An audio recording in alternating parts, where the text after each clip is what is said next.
This is 4-3 angle relationships in triangles. The most important things you need to know from this are a couple of theorems and corollaries. The first theorem is triangle sum theorem.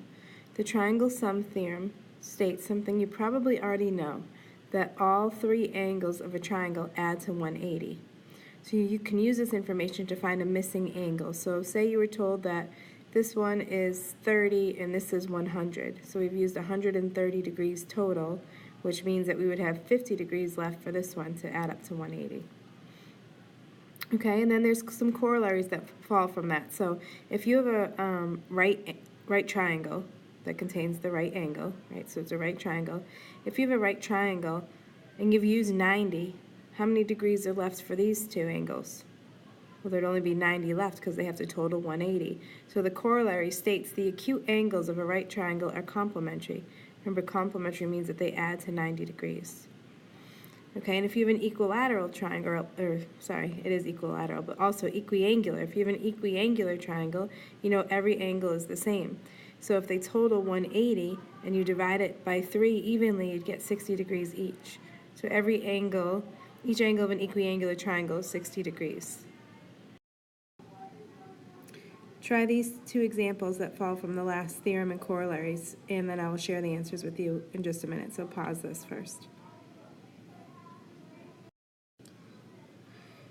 So for the first problem, I added my 39 and 57 degrees that we were given so far, which was 96, and I subtracted that from 180 to get 84 degrees. So I know that the angle at the pier is 84 degrees. For the bottom three examples, since the acute angles in a right triangle are complementary, I just need to subtract one of the ones given from 90. So 90 minus 63.7 got me 26.3.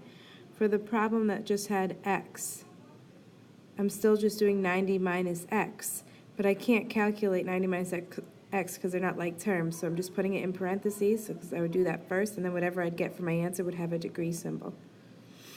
Okay, and then 90 minus 48 and 2/5. Remember, your calculator will calculate the fractions for you.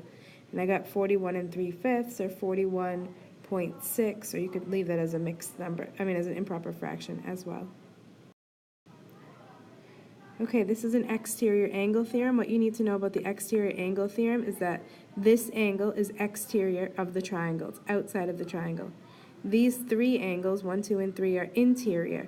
But 1 and 2 are most important. They're called remote interior angles. Let me highlight those for you. So 1 and 2 are remote interior angles. So what we know is that the measure of angle 4, the exterior, equals the measure of angle 1 plus the measure of angle 2. It's just a theorem that you have to know so that you can calculate. So in the next example, find the measure of angle J, we would know that the exterior angle, which is the outside angle, 126 degrees, is equal to the two inside angles added together. So 6x minus 1 plus 5x plus 17. The parentheses are not important because it's just addition. So I'm just going to combine like terms. So 126 equals 11x plus 16. Subtract 16 from both sides. So I get 110 equals 11x. Divide both sides by 11. And x equals 10. Now we need to plug the 10 into the angle measurements. So measure of angle J would be 5 times 10 plus 17, which is 67 degrees.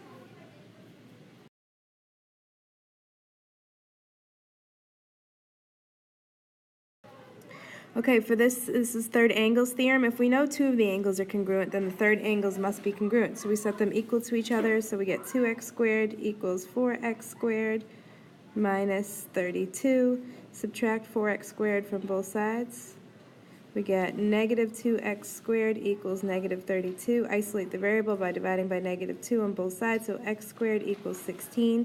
To cancel the squared, we take the square root, and x equals plus or minus 4. But a side measurement or an angle measurement isn't going to be negative, so the answer is 4.